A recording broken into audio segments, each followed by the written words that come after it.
So hello and welcome back to Chessup 2 on chess.com. We need to wait for the Wi-Fi again. And our expectation is black pieces. And if possible we are going to play the Count Sicilian.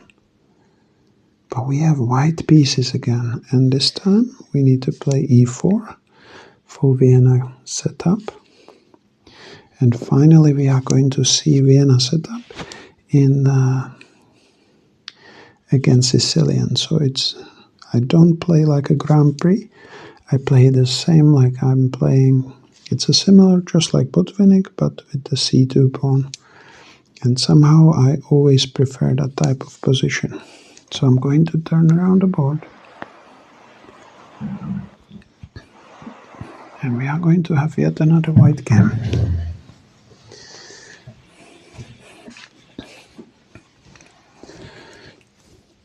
Just bear with me a moment whilst I adjust the pieces.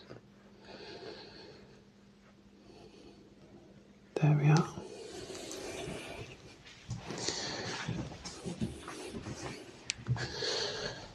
So, if you are watching the series, you probably know the next move. Yes, the next move is g3. So first, if you can help it, develop the bishop on g2. Black is playing a6, which is fine move, but this is not something that we worry about. It looks kind of similar to our own system. And who are we playing against is Tomáš Dorset, which is funny because we are from Dorset as well. And they are also from UK. However, the Tomáš is spelled in the Polish kind of spelling, so it appears that we might be playing against someone from Poland that moved to UK. Now, Black's idea might be to play d5, but at the moment we have enough control over d5. So my idea might be to first play d3.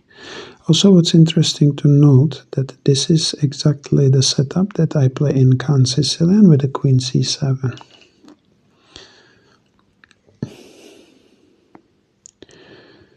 So we're going to play knight to e2,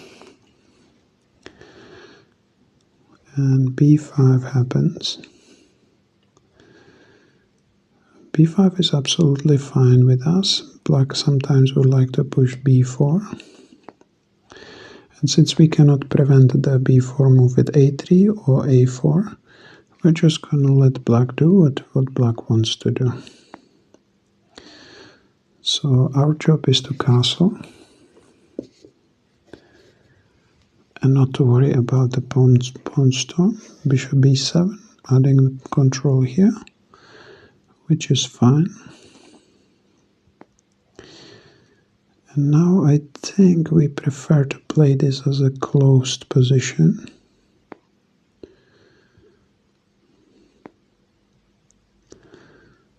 So our most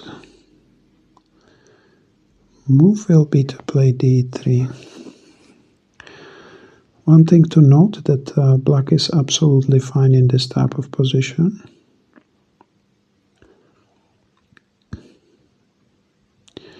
But nor we get to struggle. We just need to be careful with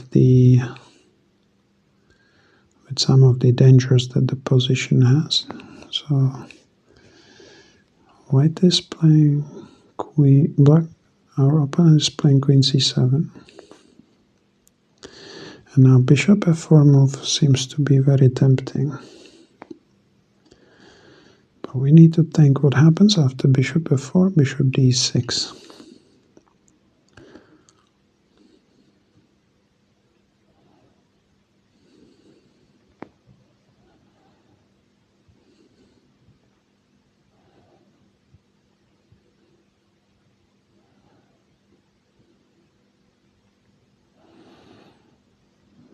And it's not like we value our bishop too much, but we don't want to necessarily trade the bishop.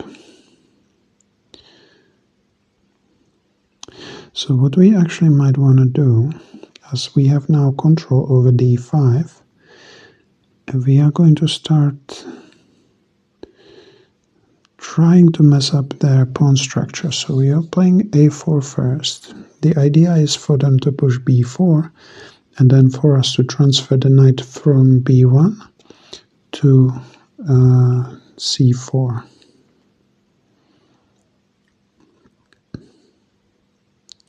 So black is stronger on this side, and we should be stronger on the other side. So that will be our idea, to try and play it on the side where we are stronger eventually.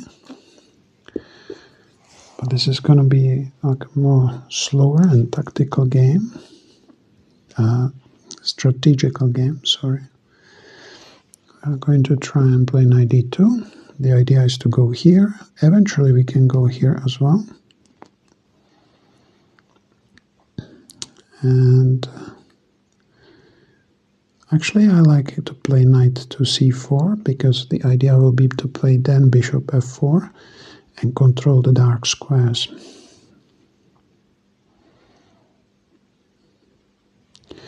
And black is what I would call crazy, because they are castling long, and that could be very problematic for them. So I'm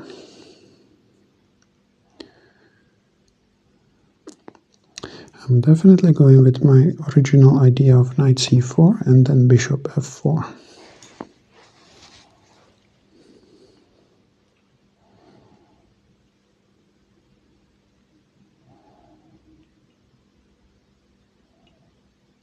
This could actually spell disaster for black really quickly.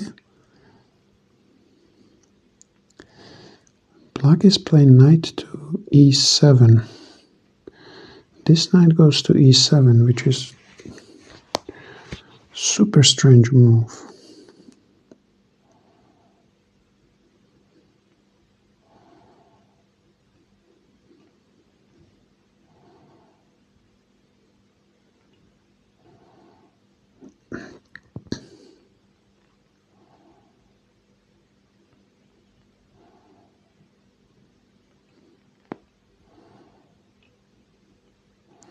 One of the advantages of this position as well right now is that we can try and open the position with move like d4.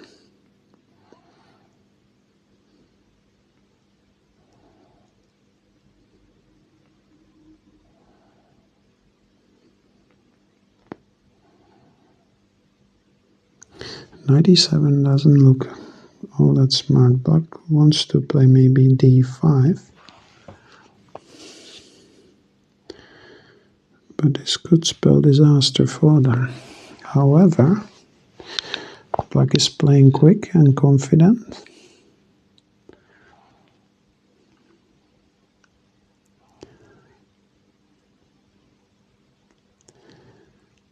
And now I feel will be the time to try and open the position with move d4, but we need to be careful with the move d5. But I believe this is not going to work for black, as we will have move bishop f4. And then we have strong moves like knight to e5 or knight to b6 in some cases.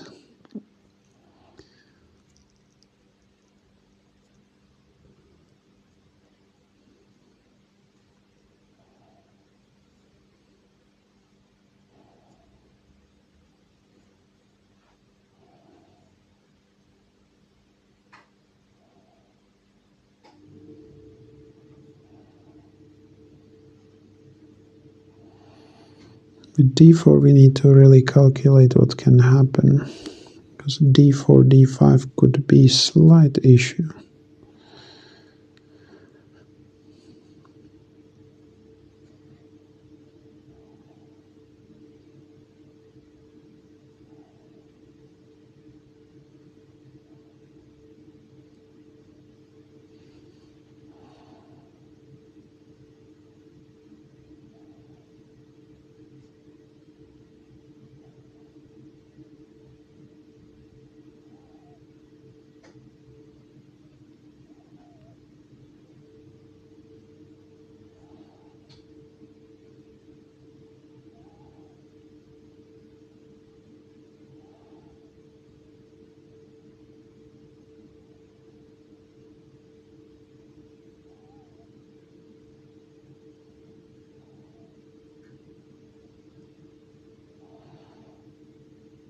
So I cannot see the breakthrough yet.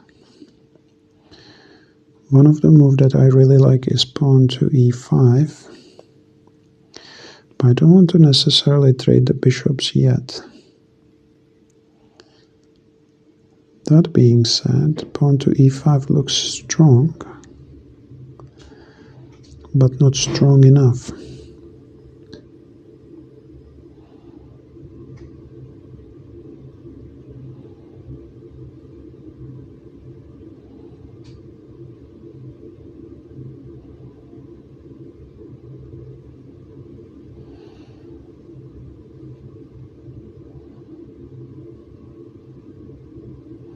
I'm going to play bishop f4 first.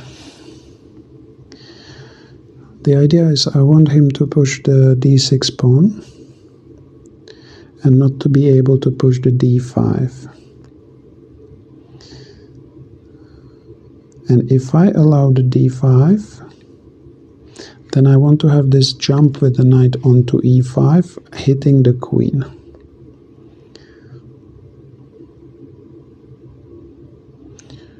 Because I think the black's idea was to push d5. Now that I have bishop f4 played, the d5 is unlikely to happen.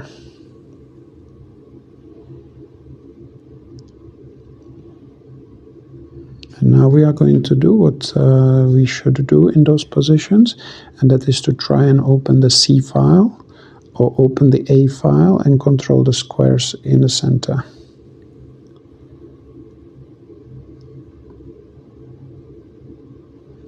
Black is doing the sensible thing, that is to push the pawn onto e5.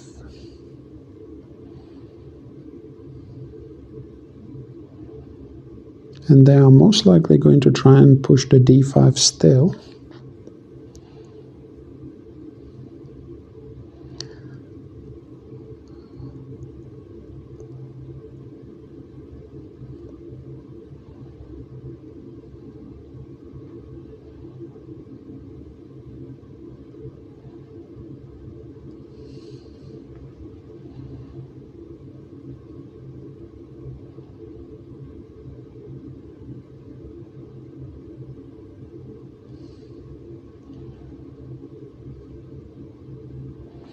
So for this, I think we can play bishop d2.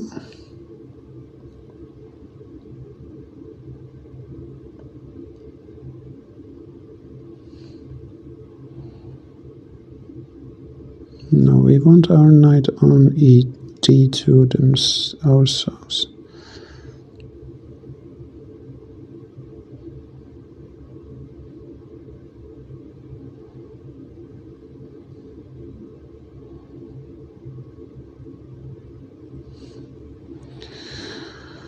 So right now I'm struggling to decide where I want my pieces to be.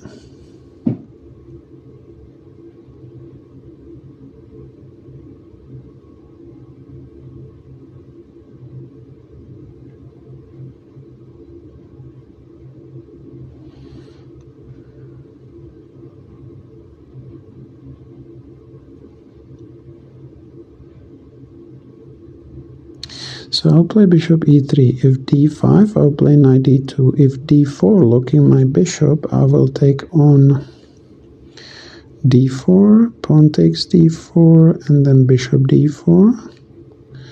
Rook takes d4, rook c1, knight c6. That doesn't seem to be working. So black seems to have an idea of their own how to deal with this position.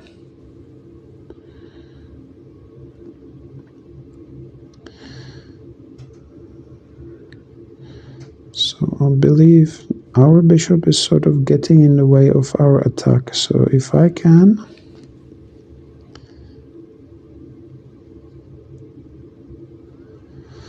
there are some ways where we can play, which one of them is to play bishop h3.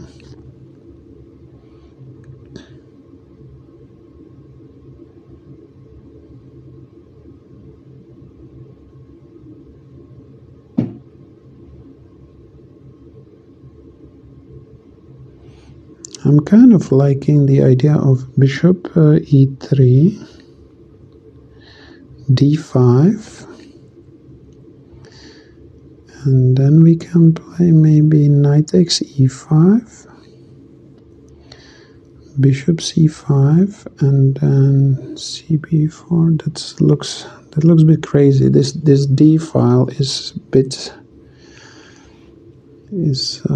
of an enemy to us, and we have only 3 minutes left, so I need to start thinking quick on my feet.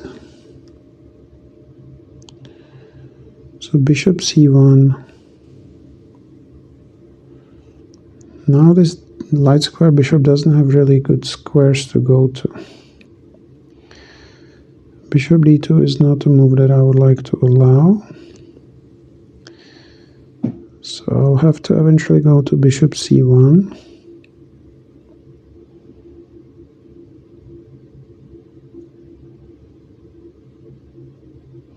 Just in case that white is planning, the opponent is planning d5, so black.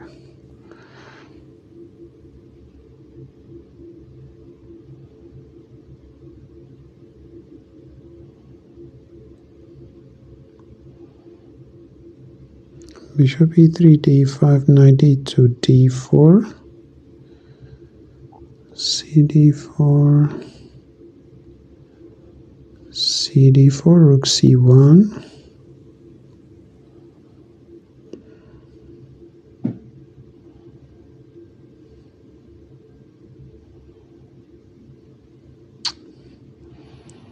I can't seem to figure out what would be the best.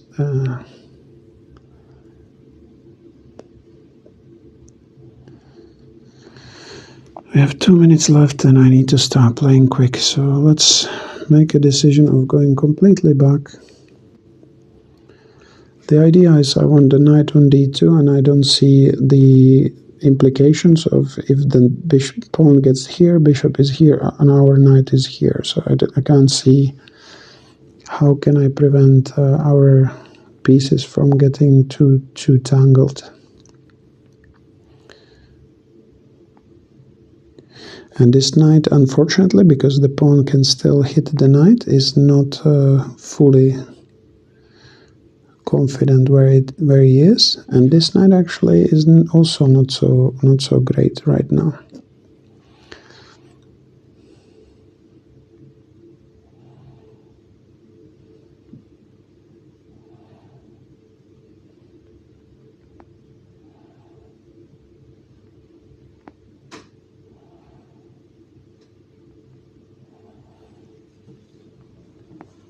Pushing in the center, that could potentially help us, so we definitely, now we know where we want our pieces to be, so we are going to place them exactly where we want them.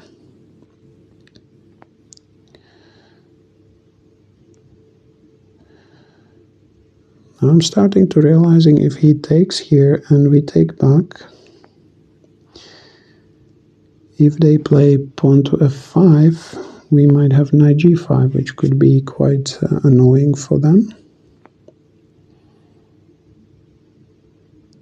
Question is if I want this weak pawn here.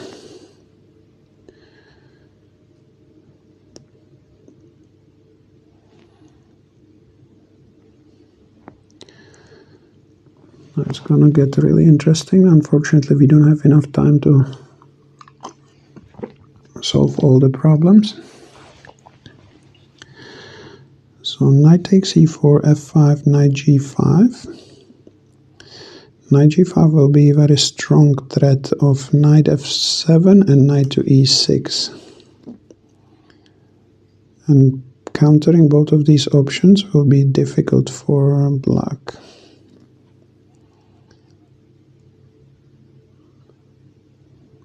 Although they have moved like queen c6 after they take on g2. And we don't have the check, because then taking on e4 will be an issue for us.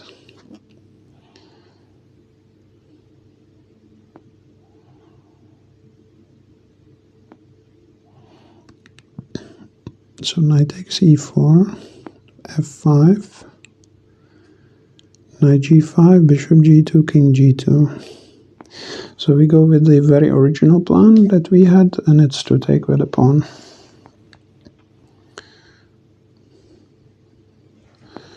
Knight is hitting here, so we need to protect the pawn on e4 and get away from the d file.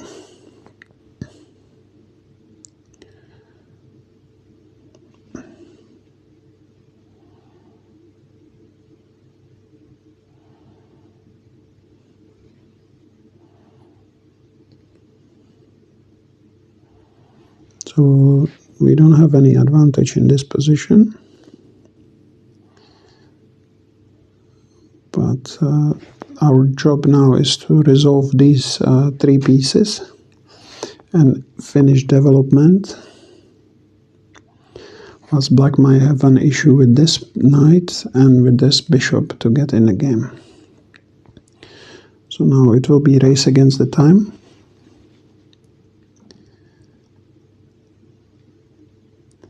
But we might get quite a strong attack if we manage to play knight to c4 and then c takes b4.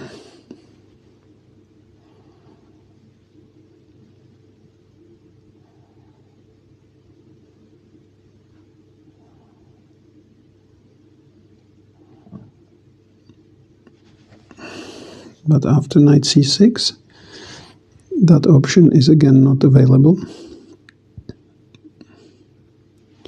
So we're definitely going to play knight c4.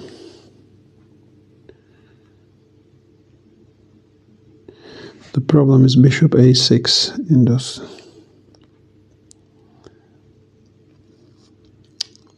I did underestimate the bishop on d3 move.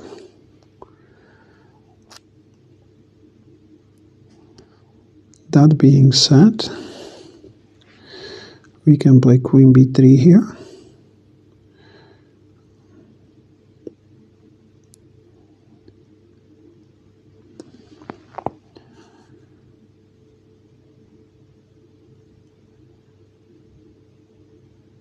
We will play queen b3.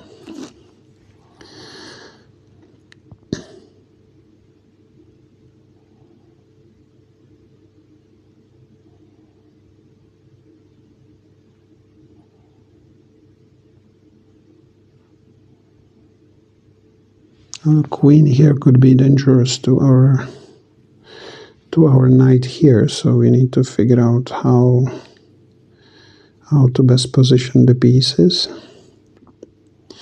Actually, I found a solution. Maybe no, maybe not.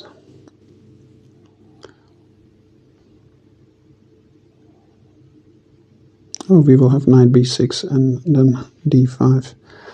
So all we need to do is now develop this bishop and maybe protect this knight. Queen to b7 is an interesting proposition.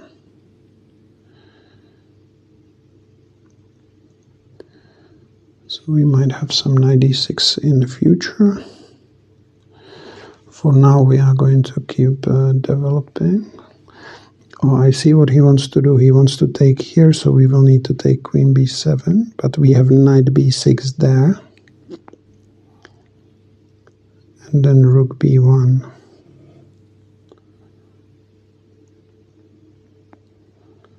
So maybe preventively we need to play rook b1. If takes, knight b6 check and takes back. So we'll play rook b1. As he is threatening to take here, we cannot take back.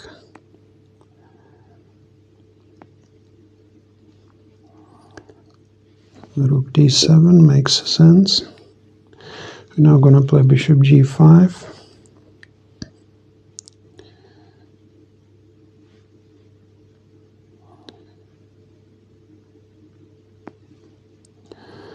We are very, very low on time. And I just spotted that we might win the exchange. So since we are low on time, we're going to try and get some advantage in this position. pawn takes, and now we have bishop h3. We traded the knight, so the knight cannot attack the e4 pawn. And now we are threatening to win the rook.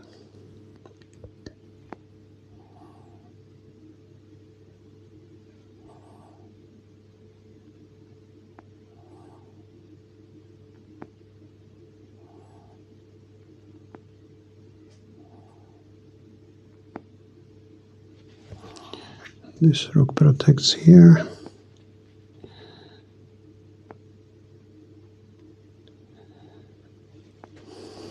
So we have 30 seconds.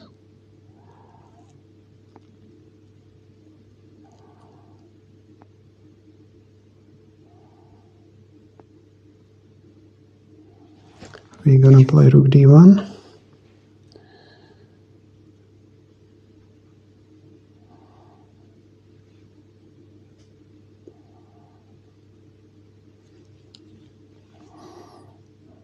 I think we have complete bind on his position right now.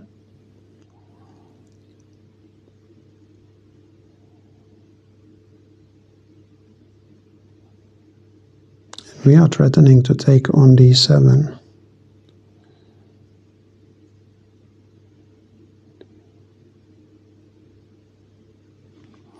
And then pin again with the other rook. After king b8, we need to take.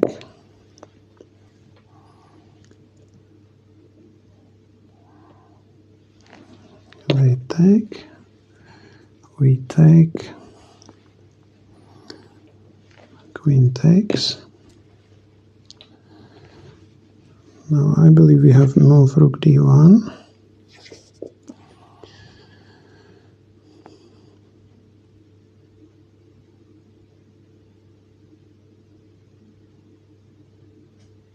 Queen g4, attacking our knight, and attacking a pawn here.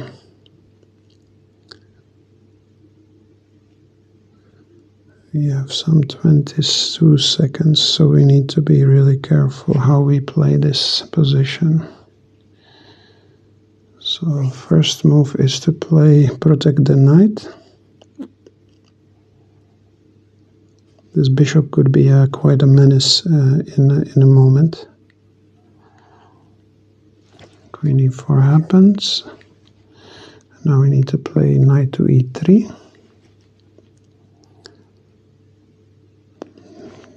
The idea is to try and keep everything protected if possible. King c7.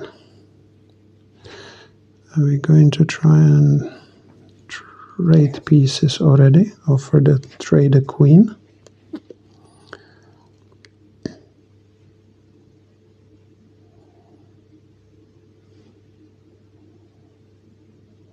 It could be quite dangerous to let us play queen to d7 check, because that looks like it could lead to a mate, or losing the knight.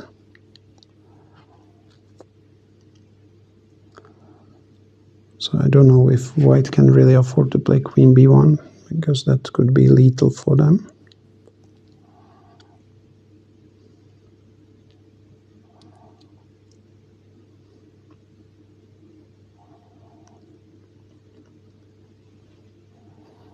But I would totally understand if if opponent does it, because they have the issue with, so we are definitely going to counterattack the queen. And now I believe white could be potentially lost. I mean white. I keep mixing the colors. I'm really sorry. So the opponent could have an issue. Yes, they are going to take on b2, but now we are really starting to come alive.